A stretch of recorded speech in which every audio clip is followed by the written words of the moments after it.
we had seen, which came after the stage version. This preceded it. This was made in 1992. And as we said, it was a bomb in the box office. But then in the decades which followed, it became a kind of cult movie. And by the time the show opened, it was, there were fans and it was a mega hit. So can you talk about how that came about? Sure, it happened sort of the way anything like that happens. No offense, because we have a critic in the room, but we always worry about what the critics are going to say, but it doesn't always matter. There's some great examples of that. On Broadway right now, Wicked is a fantastic example of a show that opened on Broadway, got mediocre to bad reviews, and it's still playing 15, 16 years later. And there's many examples like that. Now, it doesn't mean that a review can't kill a show, it does, and it succeeds very often. But other shows have done the exact same thing that Newsies did. The most famous example is probably Rocky Horror Picture Show. So Rocky Horror Picture Show got terrible reviews and was soundly disliked, and 20 years later it's still beloved by many, many, many people. And this particular show, I think home video came out at the perfect time for this show. So this show could speak to people who would never get a chance to see it. When I was a kid, I saw my first movie. I grew up in a farm community in Illinois, and I saw my first movie when I was a junior in high school. I saw my first movie in the actual movie theater. So the idea of home video in rural areas really helped spread media and shows and stuff like that. And this one came out at the very beginning when home media was really hot. And so kids would watch it. I remember watching my nephews, babysitting my nephews, and saying, "What do you want to do tonight?" "Let's watch Newsies." I'm like, "Okay." The Newsies ended, and I said, "What do you want to do now?" And they said, "Let's watch Newsies again." I was like, "Again?" So I think that's how it happened. And what do you attribute, besides, the cult thing and the whole movie, the success of the subsequent Broadway version? Well, I think the Broadway version, when you see it at Maine State Music Theater, I think you'll see that the Broadway version took all the best parts of that and then packaged even more around it. So it took the heart of that, because in the end, this movie still does grab you. It grabbed me. I mean, the idea of David and Goliath, that's a story that most of us can get into, and young people to begin with. So young people, when they're in that situation, there's an empathy that happens, and the stage play, I think, really draws on that, and you meet and get to know. The last image of that movie with Jack, and what in the stage play would be Catherine, in this one it's Sarah, David's sister, but David, Les, all walking forward. It's almost like one of those old, like the end of White Christmas, where they're walking arm in arm in arm, and that was a play by the director. He did that intentionally. It's that camaraderie and that feeling of family. I'm going to guess that everyone in this room has been lonely at some point in their life, and that movie says you can fix it. You know what I mean? There are people around you, you can fix it, and you always have to root for that kind of guy and that kind of situation. And some of the specific changes that were made in the score and the plot, the characterizations, can you talk about that? That, I think, is where the Broadway version really soars. Stephanie and I saw the Broadway version a few years ago, and they took the best parts of this film, because some of this music is amazing, and then some of this music is not amazing. So they cut the parts that were amazing, and they added some more amazing and some new songs. And they took the parts that were amazing and stretched them. So those anthems that you hear in this, you hear over and over and over. We've talked at the office, the minute that we programmed this show, we get the CDs, and then somebody plays the CD, and then you get the song in your head, and you cannot get it out of your head, and then you go to bed at night going dun dun dun dun dun dun dun dun dun. You cannot get it out of your head. It's a very infectious score, When you add the element of dance, this will be the largest dance show in the history of Maine State Music Theater. When you add that element of dance, the few sequences that they had in this movie, times that by, if I'm honest, times that by 5. And that's how much dance is in this show. By the time this show ends, each and every night, they will be able to wring their clothes, and I am not kidding. They'll be able to wring the sweat out of their clothes. They will be dripping wet. They'll change to intermission. That much I know. Yeah. And that was going to be the next question about the stage choreography. How's it different? Because it's not only more, but it's different from what Kenny Ortega.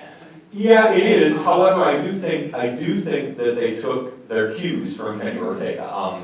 It's a visceral, athletic, not balletic in any way form of dance. I will admit that the stage version is a little more balletic because what they're doing on screen there, they had to do once, maybe twice, maybe 3 times tops at the Pickard or on Broadway or wherever the show is being produced. They've got to do it 8 times a week.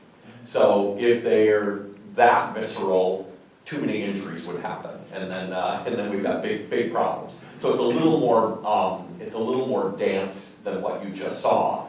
And a lot of those were not trained dancers. I mean, a lot of those were just people, they said, try this, and they did it. You know what I mean? So, and also film can trick us. There's a lot of those sequences where it looked like they were jumping off, 6-foot tall buildings. They weren't jumping off 6-foot tall buildings. They were jumping off 2 feet, and then the filmography made it look like it was more than that. But, so it's a very athletic style of dance, and there's a ton of tumbling.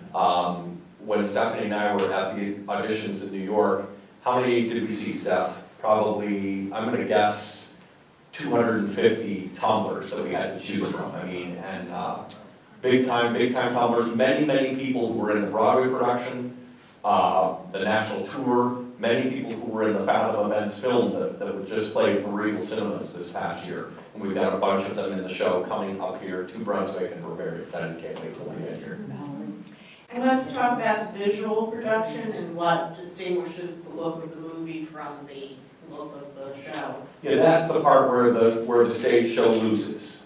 So the movies always win that battle because the movies can give you that really quick image of Santa Fe that actually is Santa Fe. They can give you all the different versions of the streets of New York. One of my favorite images of this movie happens very early on. They do a scene, and in the cutaway from the scene, they go to what is a skyline. However, if you get a chance, watch it again and look at that because it's not a skyline, it's a painting.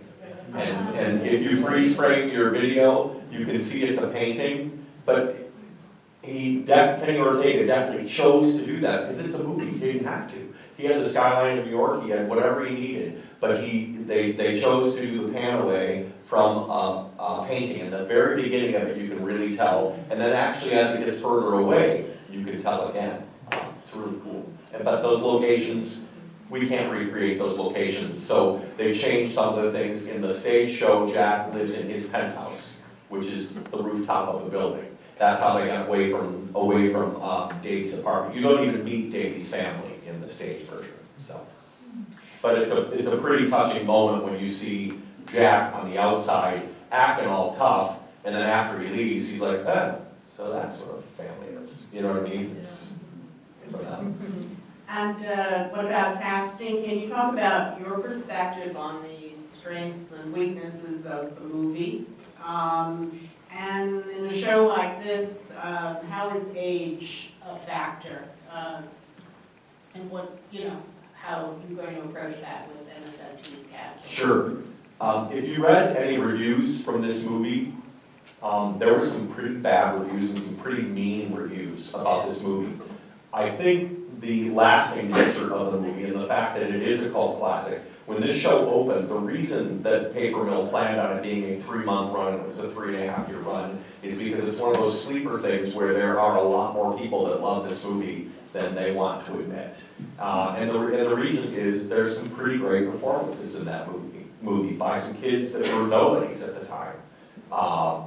And the stage show kept a lot of those great characters and actually expanded some of them. So Crutchy is much more expanded in the stage version, and you'll get to know and love and care for Crutchy even more than you do in this. What was the second part of your question? Age. Oh, age is very tough, you know what I mean? They've got to be kids. So we're a resident company, which means we have actors in one show and they move to the next, and they move to the next, and they move to the next. So how do we do that? With gangsters and guys and dolls and kids in Newsies. Well, luckily Greece is in the middle there, so Greece is kind of a buffer zone for that. But we're lucky enough to get a lot of the Broadway kids in this production because size is a large part of age perception on stage. So the short guys win. Short guys win this one. You know, they usually lose, unfortunately. In our business, they usually lose, but they win this one big time. And so when they see the word Newsies on the audition call, they're like, they're there. They can't wait. And you had said last week that it will be the biggest dance show in the history of MSMT. What's going to be the size of the cast, and how are you going to accomplish this? I know you've done big shows before, but how are you going to accomplish this on the bigger stage? It's how many saw Seven Brides or Seven Brothers a few years ago? So that at the time was our biggest dance show. It was 20, I believe that was 28 people. This is going to be 31 people on stage. And we'll see. Our set designer is the same set designer for this show that did Seven Brides, and he swears that the dance space is exactly the same size. So we're crossing our fingers. But the tumbling in Seven Brides, if you remember, we had a ton of tumbling in Seven Brides as well. And all they need is that alley. You got to make sure they have that alleyway. So it'll be fun to watch. I want to ask just one more thing then. This was 1899 and the film 1992, but the issues are still relevant in some ways. Can you comment on that and why it's going to be relevant for us today? Well, history proves to us, I think, every day that we would like to think we're good at fixing things, and we are not. We repeat a lot of the same mistakes, and I love the fact that the reality is that strike was really solved, not just because of the Newsboys, but because they found a way to get to everybody else. They found a way to say, our problems are your problems. And they talked to each other, and they got those leaflets out so that the rest of the people in the sweatshop read them. The people that were, being forced into some other kind of child labor, they heard about it too, so it wasn't just the Newsboys. The Newsboys got the press because they're the ones that started it, but the reality is breaking it was because everybody got involved. And then when everybody got involved, the families of everybody got involved and realized, hey, you shouldn't let that happen to my family member. And that's how it got broken. And it's the same way today. Well, I want to say thank you to all of you for taking the time to come out tonight and support Maine State Music Theater and what we were trying to do for the summer. This event, thank you very much, Carla, grew each and every week, and I think it'll probably be back next year. We hope that you'll join us for that as well. And please come out and see all of our shows this summer, because we've got some great shows. They are selling fast, so spread the word. And thank you to Curtis Memorial Library, to everyone on the MSMT staff for making this possible. And Steph and Olivia, thank you very much. Yes.